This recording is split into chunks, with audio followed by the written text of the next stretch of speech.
Hey guys, welcome back to Busmaster 99, and today I want to tell you what the problem with this car was last week.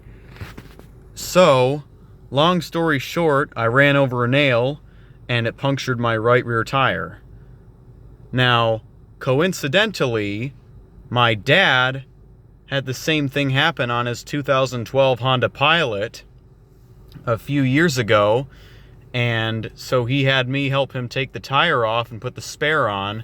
Now this car didn't come with a spare tire, so I had to drive to the dealership with the nail in the tire, so I was getting nervous that it was going to pop or something, or I was going to be on the road stranded.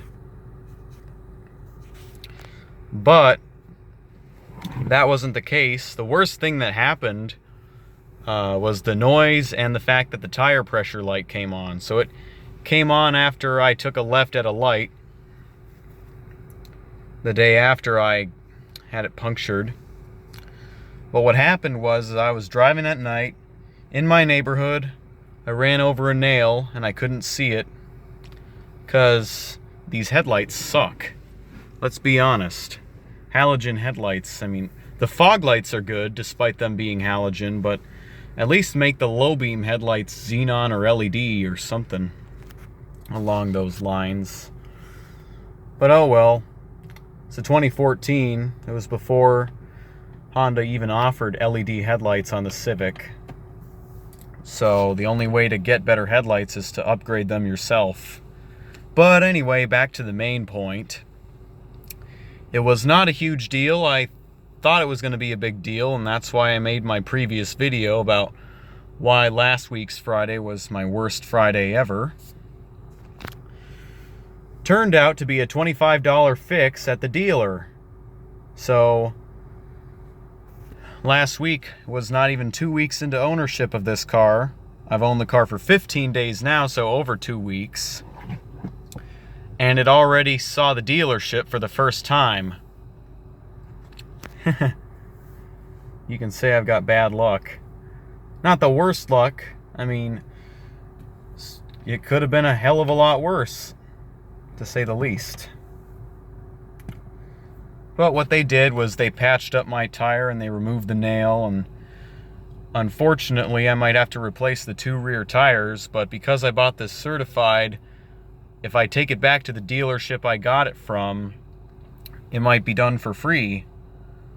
So I'll keep you guys posted with the tires in the rear. The tires in the front are A-okay, but it's the 2 rear tires that need attention. So anyway, when I brought this car to the dealer, instead of using neutral and the parking brake, I just left it in first gear with no parking brake on. The reason for that is because even though it's a manual, I don't want to set my parking brake in the dealership, because sometime in December of last year, when my dad brought his 2012 Honda Pilot in for an oil change, it was either December or November, but one of the service technicians moved the car without releasing the parking brake, and so I was like, parking brake, parking brake, parking brake. And then he went and pressed on the pedal even more, and he didn't know how to release it, because in the 2012 Honda Pilot, it's foot applied, hand released, like that. So I showed him and I released it for him, and we didn't set the parking brake in the dealership after that. We just left it in park. So that's why I leave mine parked in first gear when in the dealership service center. Every single time I park otherwise is neutral and the parking brake. And if I'm on a hill, I pull this up as high as I can. Otherwise, I pull it up 6 clicks. Reason why I do neutral is so that I don't forget that it's in gear and end up stalling my car when I start it. Now, of course, if my parking brake broke, I would have no choice but to leave it in gear.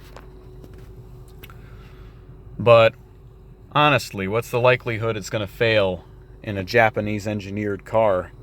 Because Japanese engineering is highly praised upon, whereas Chinese engineering is frowned upon. Oh well, that's it for this video. Hope you guys enjoyed the explanation, and peace out. Stay tuned for more SI videos.